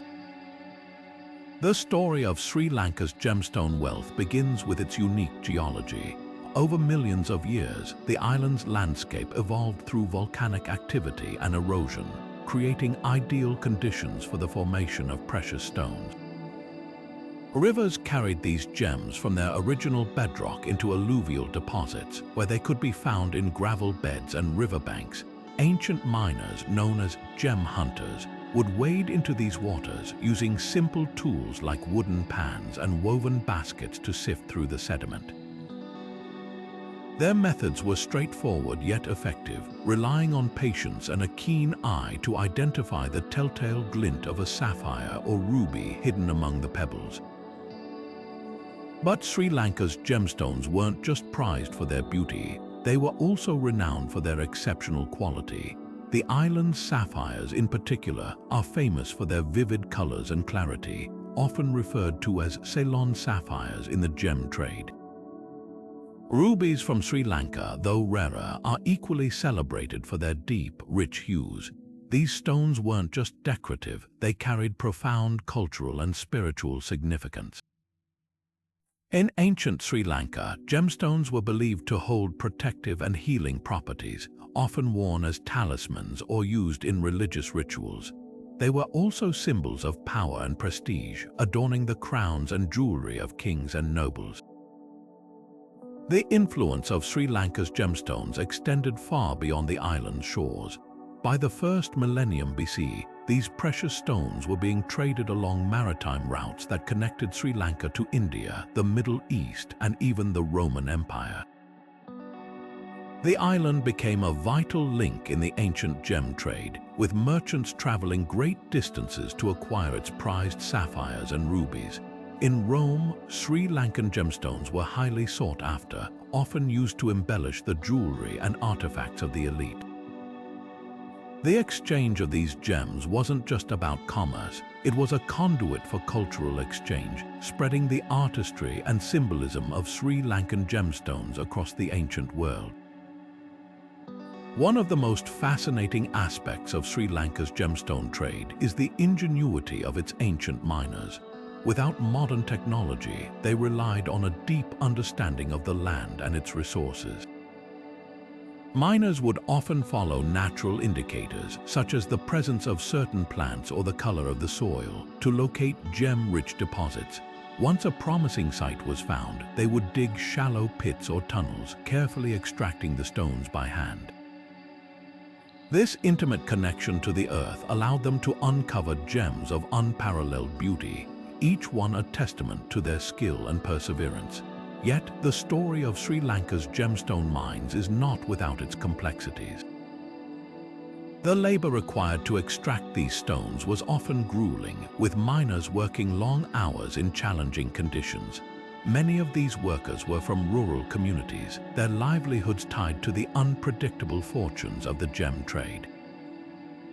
Despite these challenges, their work laid the foundation for a legacy that continues to thrive today.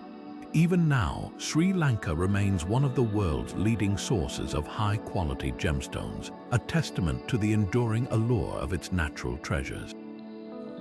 The gemstone mines of Sri Lanka are more than just a source of wealth. They are a window into the island's rich cultural and natural history. These precious stones have shaped the identity of Sri Lanka, influencing its art, spirituality, and global connections.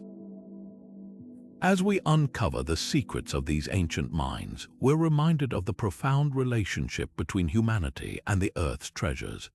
A relationship that continues to inspire wonder and admiration even thousands of years later. Next, we'll explore another ancient marvel, where the Earth's raw materials were transformed into objects of both function and artistry. The story of turquoise mining in ancient Egypt offers a fascinating glimpse into how this vibrant stone became a symbol of protection, spirituality, and cultural identity. In the shimmering waters of the eastern Mediterranean lies an island whose very name became synonymous with one of the most transformative metals in human history, Cyprus. Known as the Island of Copper, Cyprus was not just a producer of this vital resource. It was the beating heart of a trade network that connected ancient civilizations. From the sun-soaked shores of Egypt to the bustling markets of Mesopotamia, Cypriot copper fueled the rise of empires and the spread of innovation. But what made Cyprus such a pivotal player in the ancient world's economy?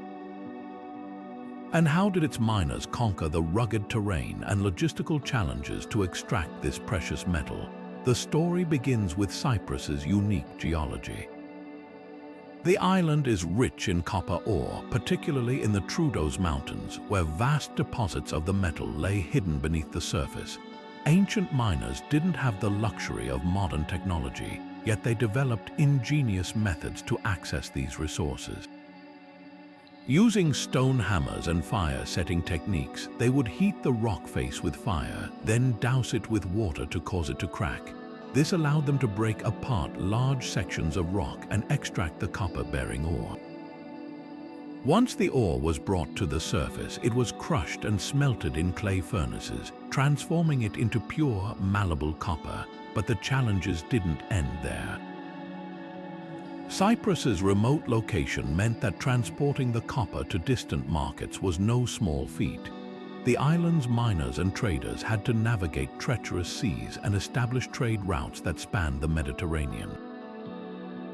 Despite these obstacles, Cypriot copper became a highly sought-after commodity, valued for its quality and reliability. It was used to craft tools, weapons, and ornaments, becoming a cornerstone of daily life and a symbol of technological advancement. The impact of Cyprus's copper mines extended far beyond the island's shores. The metal played a crucial role in the development of the Bronze Age, an era defined by the alloying of copper and tin to create bronze.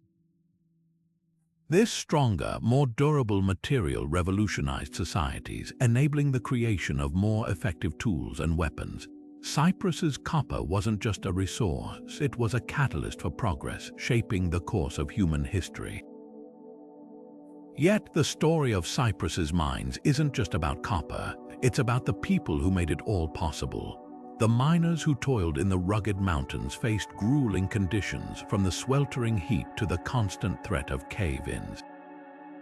Their resilience and ingenuity were matched only by the traders who braved the open seas to transport the copper to distant markets. Together, they created a legacy that endures to this day, a testament to the transformative power of human effort and innovation. As we uncover the secrets of Cyprus's copper mines, we're reminded of the profound ways in which ancient societies connected with the natural world. Their achievements were not just about extracting wealth, they were about shaping the future, one piece of copper at a time. And as we reflect on their legacy, we're left to wonder, what other hidden treasures might still lie waiting to be discovered, offering us a deeper understanding of the past? Next, we'll turn our attention to another ancient marvel, where the Earth's raw materials were transformed into objects of both function and beauty. The story of turquoise mining in ancient Egypt offers a fascinating glimpse into how this vibrant stone became a symbol of protection, spirituality, and cultural identity. High in the Andes Mountains, where the air is thin and the peaks seem to touch the sky, lies one of history's greatest treasures, the gold mines of the Inca Empire. To the Incas, gold was more than a metal. It was a sacred material, a reflection of the sun god Inti, and a symbol of divine power. Their empire, which stretched across much of South America, was built on a foundation of gold, its abundance fueling their rise to greatness. But how did the Incas extract this precious metal from the earth, and what role did it play in shaping their culture, their empire, and ultimately their downfall? The Inca approach to mining was as ingenious as it was reverent. Unlike other ancient civilizations, the Incas didn't just dig for gold. They harnessed the natural environment to unlock its treasures. In the rivers of the Andes, they used a technique called placer mining, where gold flecks and nuggets were sifted from the sediment using wooden pans and woven mats. This method, while simple, was highly effective, allowing them to collect significant amounts of gold with minimal effort. But their ingenuity didn't stop there. In the mountains, where veins of gold ran deep, they carved tunnels and shafts into the rock, using bronze tools and fire-setting techniques to extract the ore. These mines, often located at dizzying altitudes, were feats of engineering, showcasing the Incas' mastery of their environment. Gold held a profound cultural significance for the Incas. They believed it was the sweat of the sun, a material imbued with the divine essence of Inti, their most revered deity. As a result, gold was not just a symbol of wealth, it was a sacred medium used to honor the gods and connect the earthly realm to the spiritual one. Temples like the Coricancha in Cusco were adorned with sheets of gold, their walls shimmering in the sunlight. Golden statues and ceremonial objects were crafted with exquisite detail, each piece a testament to the Incas' artistry and devotion.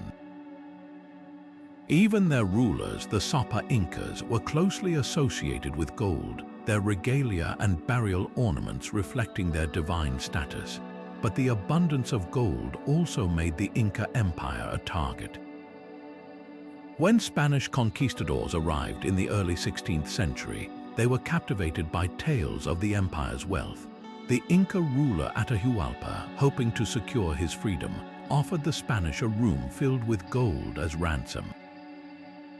Yet, even this staggering treasure, enough to fill a room twice over, was not enough to satisfy the invaders' greed. The Spanish plundered Inca mines and sacred sites, melting down golden artifacts into coins and ingots. This relentless pursuit of gold not only stripped the empire of its wealth, but also destabilized its social and spiritual foundations, contributing to the empire's collapse. The legacy of the Inca gold mines is a story of both brilliance and tragedy. The Incas' ability to extract and transform gold into objects of beauty and reverence speaks to their ingenuity and cultural sophistication. Yet, the very resource that symbolized their connection to the divine also became their undoing, drawing the attention of those who sought to exploit it. As we reflect on the story of Inca gold, we're reminded of the dual nature of wealth, its power to elevate and its potential to destroy.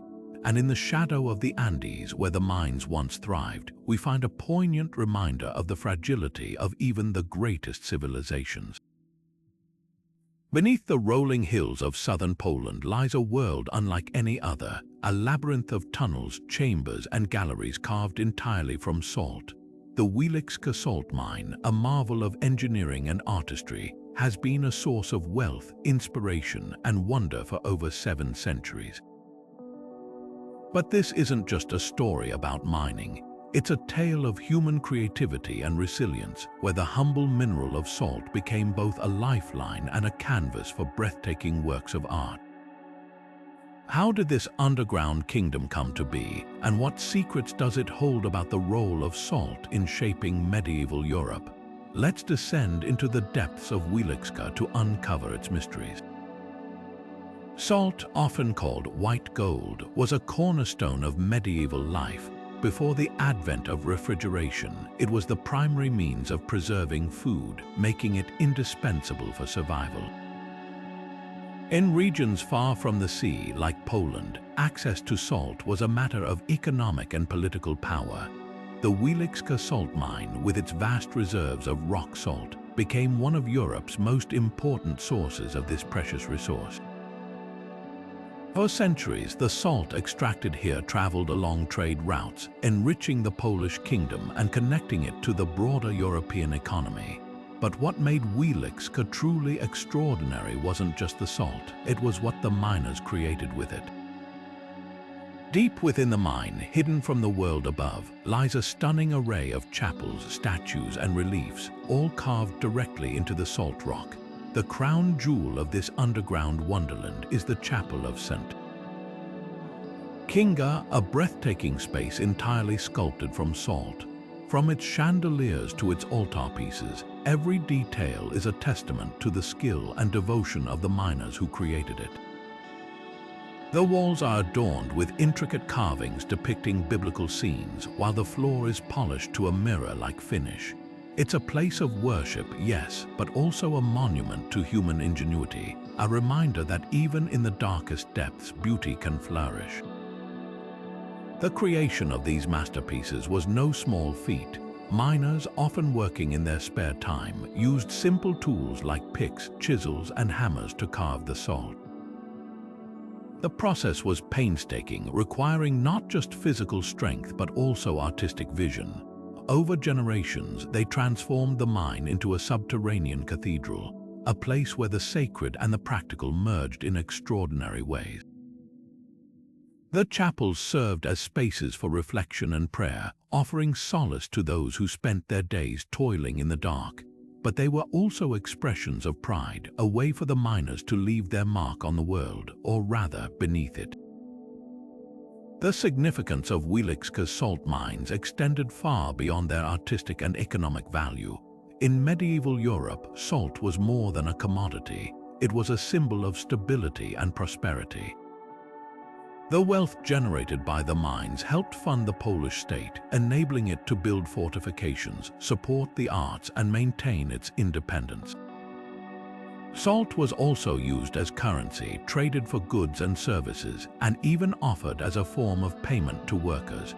In many ways, Wieliczka's salt was the lifeblood of the region, sustaining both its people and its culture. Yet, the story of Wieliczka is not without its challenges. Mining salt was grueling and dangerous work. Miners faced constant risks from cave-ins, toxic gases, and the sheer physical toll of laboring in confined spaces. Yet they persevered, driven by the knowledge that their work was essential to the survival of their communities. Their resilience and resourcefulness are etched into the walls of the mine, a testament to the human spirit's capacity to endure and create, even in the face of adversity. Today, the Wieliczka salt mine is a UNESCO World Heritage Site, attracting visitors from around the globe. Its chapels and sculptures continue to inspire awe, while its history offers a window into the vital role salt played in shaping medieval Europe. As we explore its tunnels and chambers, we're reminded that the treasures of the earth are not just material. They are also cultural, spiritual, and artistic. The story of Wieliczka is a reminder that even the simplest of resources can hold extraordinary value, and that humanity's greatest achievements often emerge from the most unexpected places. High in the alpine landscapes of modern-day Austria, where rugged peaks meet dense forests, lies a hidden chapter of ancient ingenuity, the iron mines of Noricum. This region, once a vital part of the Roman Empire, was renowned for producing some of the finest iron in the ancient world. Noric steel, as it was called, became a symbol of strength and durability, shaping not just the tools and weapons of its time but also the fate of empires. But what made Noricum's iron so exceptional? And how did ancient miners and metallurgists transform raw ore into the prized steel that powered Rome's legions? Let's delve into the secrets of these mines, where innovation and ambition forged a legacy of resilience and power. The story of Noricum's iron begins with its unique geology. The region's mountains are rich in high-quality iron ore, particularly siderite, a mineral that contains a perfect balance of iron and carbon. This natural composition made Noric steel exceptionally strong and resistant to wear, qualities that were highly sought after in the ancient world. But mining this ore was no simple task. Ancient miners had to navigate treacherous terrain, carving tunnels and shafts into the mountainside using nothing more than hand tools and fire-setting techniques. They worked in harsh conditions, often in darkness, yet their efforts yielded a material that would become the backbone of Roman military might. Once the ore was extracted, the real challenge began, transforming it into usable iron and steel. The process required a deep understanding of metallurgy, as well as access to abundant fuel and water. Miners would crush the ore into small pieces, then smelt it in furnaces fueled by charcoal. The intense heat separated the iron from impurities, leaving behind a spongy mass of metal called a bloom. This bloom was then hammered and reheated repeatedly to remove any remaining slag and shape it into ingots or tools.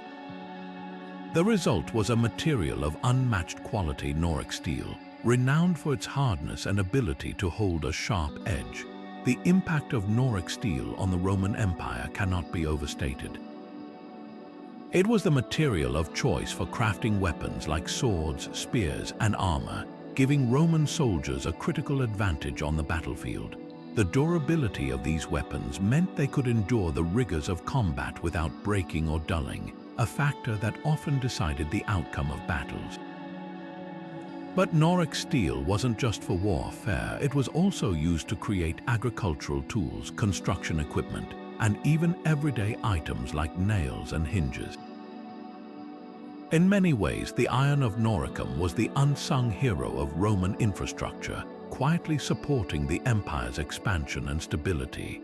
Yet, the story of Noricum's mines is also one of human resilience and ingenuity. The miners who toiled in these mountains were more than laborers. They were skilled craftsmen who understood the complexities of their work. They developed techniques to maximize efficiency, such as using water-powered bellows to increase furnace temperatures and experimenting with different alloys to enhance the properties of their steel.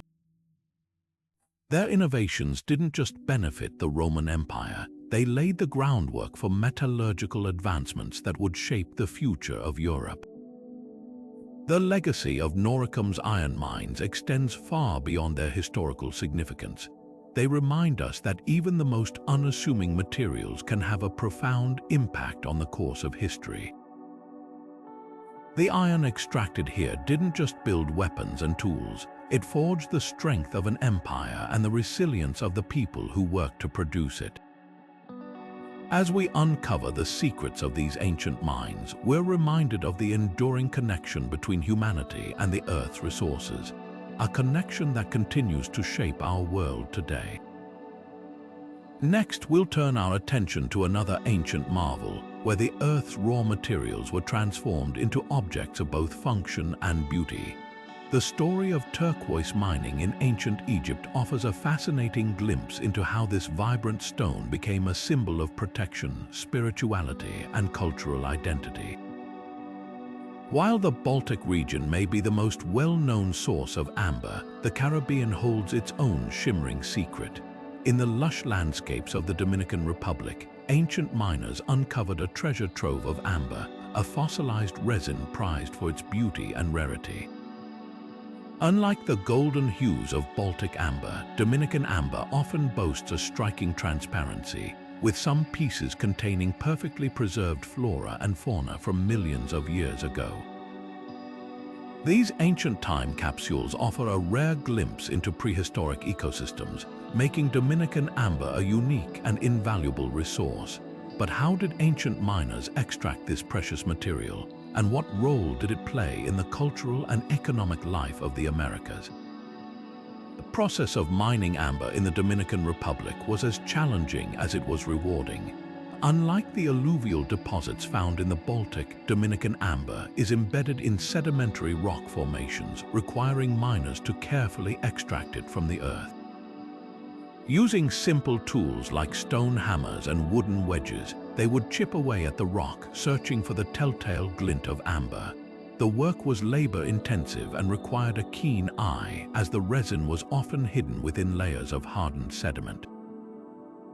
Yet the effort was worthwhile. Dominican amber was highly sought after, not just for its beauty but also for its scientific and cultural significance. One of the most fascinating aspects of Dominican amber is its ability to preserve ancient life. Within its translucent depths, insects, plant matter, and even small vertebrates are often found, perfectly intact after millions of years. These inclusions provide invaluable insights into the ecosystems of the past, offering a snapshot of life long before humans walked the earth. For ancient peoples, these trapped specimens may have held a mystical significance, adding to the allure of amber as a material that bridged the natural and supernatural worlds. The influence of Dominican amber extended far beyond its local origins. It became a key commodity in pre-Columbian trade networks connecting the Caribbean with mainland Mesoamerica. Indigenous cultures, such as the Taino people, used amber to craft jewelry, amulets, and ceremonial objects, often trading it for other valuable goods like gold and jade. The resin's warm, golden glow made it a symbol of the sun, a powerful motif in many Mesoamerican cosmologies. Through trade, Dominican amber became a cultural touchstone, weaving its way into the art, spirituality, and daily life of ancient societies across the Americas.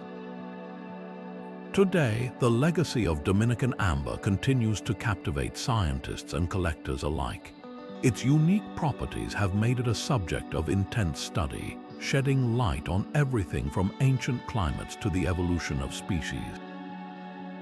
Yet, its story is also one of human ingenuity and connection, a reminder of how the treasures of the earth can bring people together across time and space.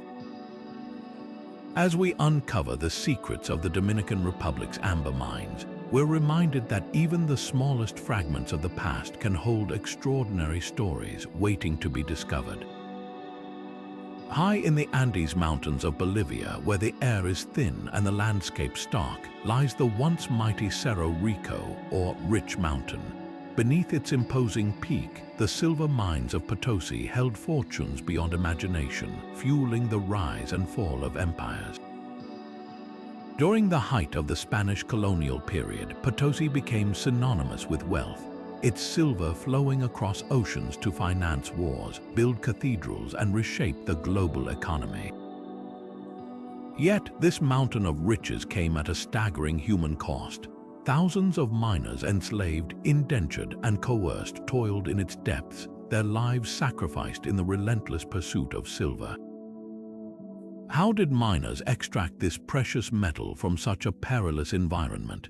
And what does the story of Potosi reveal about the price of prosperity? Let's descend into the depths of Cerro Rico to uncover its secrets. The story of Potosi begins in the mid-16th century, when Spanish conquistadors stumbled upon the mountain's silver deposits.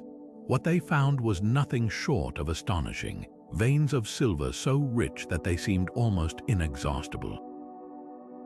The Spanish quickly established a mining operation on an unprecedented scale, transforming Potosi into one of the largest industrial complexes of the early modern world.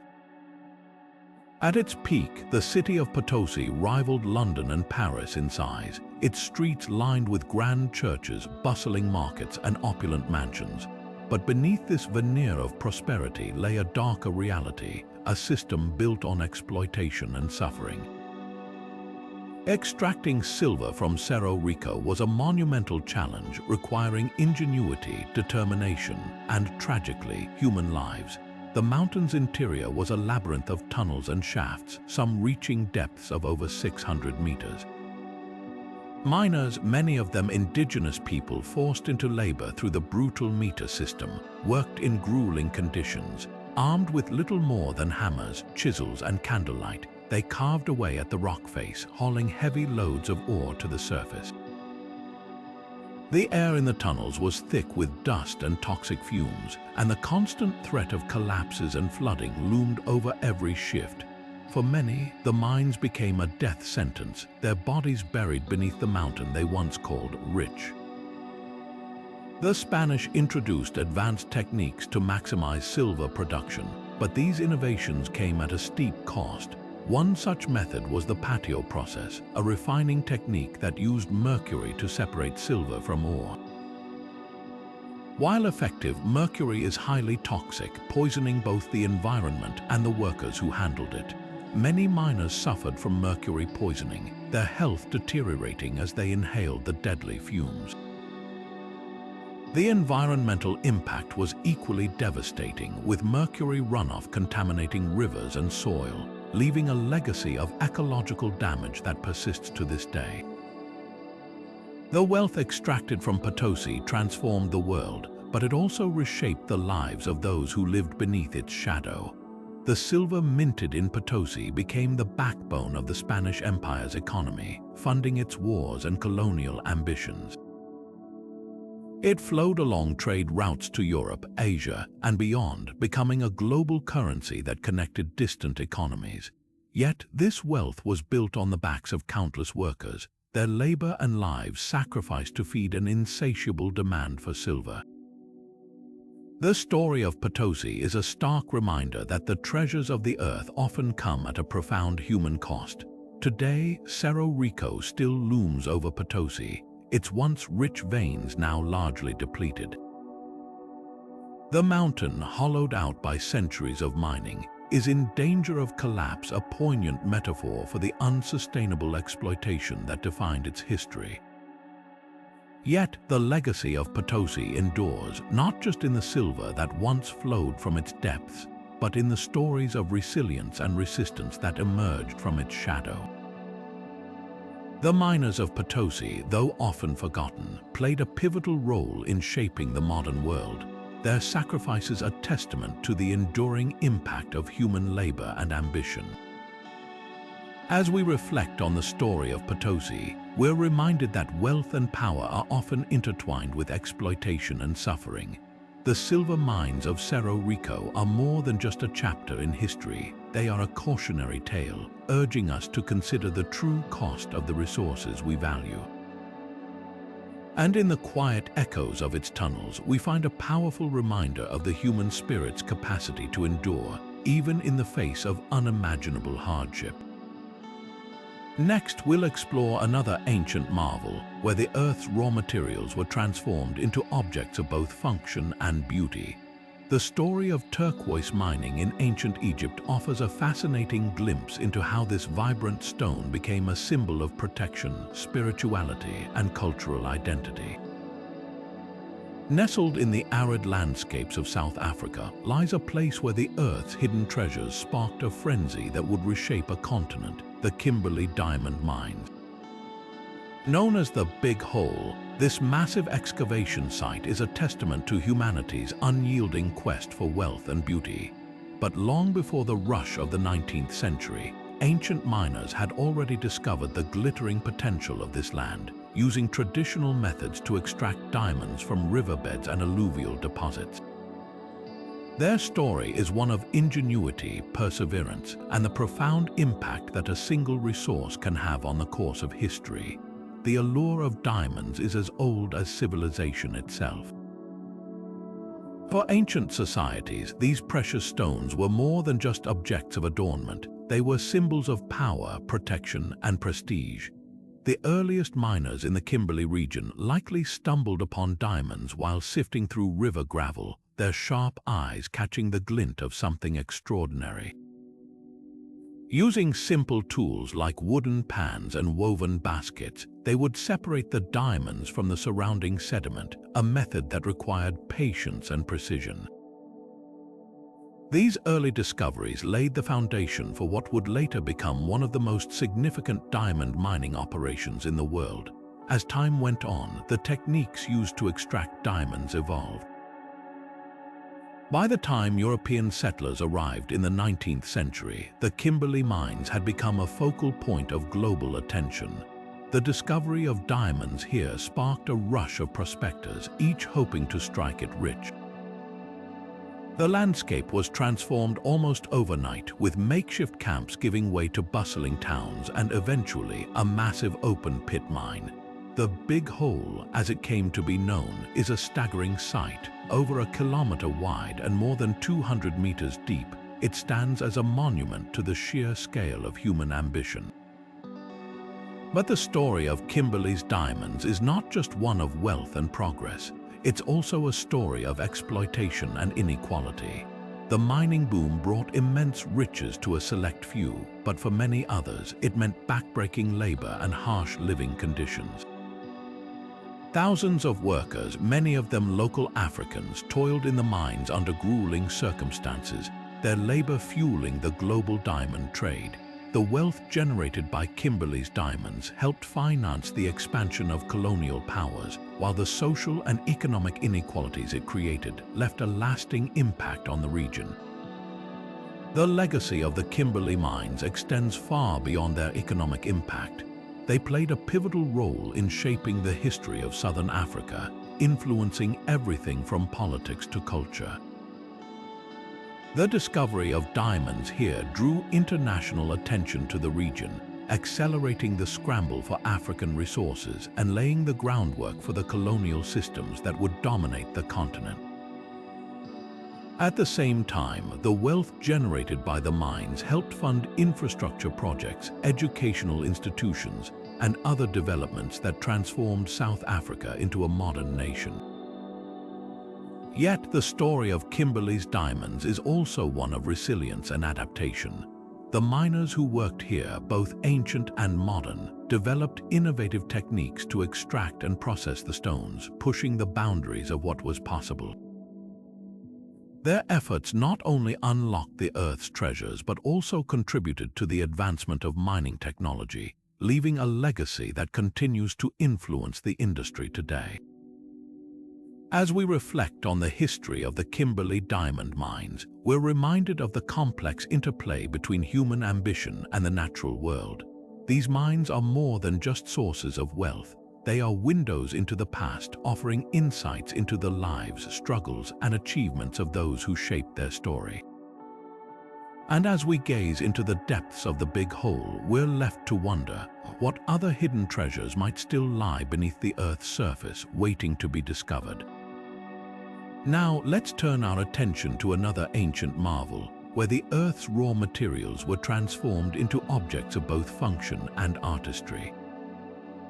The story of turquoise mining in ancient Egypt offers a fascinating glimpse into how this vibrant stone became a symbol of protection, spirituality, and cultural identity. As we come to the end of our journey through the ancient mining mysteries, one thing becomes undeniably clear: the treasures of the Earth have always held a profound power over humanity. From the glittering gold mines of Nubia to the shimmering amber deposits of the Baltic, these ancient sites are more than just sources of wealth. They are windows into the ingenuity, ambition, and resilience of the societies that came before us. Each mine we've explored reveals a unique story, one where innovation and determination met the challenges of extraction, often under the harshest of conditions. These early miners didn't just dig for resources, they unlocked the secrets of the Earth, leaving behind legacies that continue to shape our world. What's truly remarkable is how these ancient mining practices laid the groundwork for the technologies and systems we rely on today. The drainage systems of Lorien, the fire-setting techniques of Nubia, and the alluvial panning methods of the Wieliczka, all of these innovations were born out of necessity, yet they became the building blocks of modern mining. But beyond the technical achievements, these mines tell a deeper story about the human spirit. They remind us that progress often comes at a cost, whether it's the backbreaking labor of enslaved workers or the environmental toll of centuries of extraction. These stories challenge us to reflect on the balance between ambition and responsibility, a lesson that feels just as relevant today as it did thousands of years ago. The cultural impact of these mines is equally extraordinary. From the sacred jade carvings of ancient China to the ceremonial turquoise of Egypt, these materials weren't just commodities. They were symbols of power, spirituality, and identity. They connected distant cultures through trade, fostering exchanges that enriched art, religion, and daily life. The amber routes, the Silk Road, and the maritime networks of the Indian Ocean all bear witness to the enduring allure of these treasures, proving that the desire for beauty and meaning transcends time and geography. Yet, as we marvel at these ancient achievements, we're left with a sense of wonder and a question. What other secrets lie hidden beneath the earth waiting to be discovered? Every year, archaeologists and geologists uncover new sites, each one offering fresh insights into the past. These discoveries remind us that history is not static. It's a living, evolving narrative, one that we're still writing today. So, what do you think? Which ancient mining mystery captivated you the most? Is there a particular site or story you'd like to learn more about? Let us know in the comments below. We'd love to hear your thoughts. And if you enjoyed this exploration into the ancient world of mining, don't forget to subscribe and hit the notification bell for more deep dives into the mysteries of our past. Together, let's keep uncovering the stories that connect us to the earth and to each other. Thanks for joining us on this journey, and we'll see you in the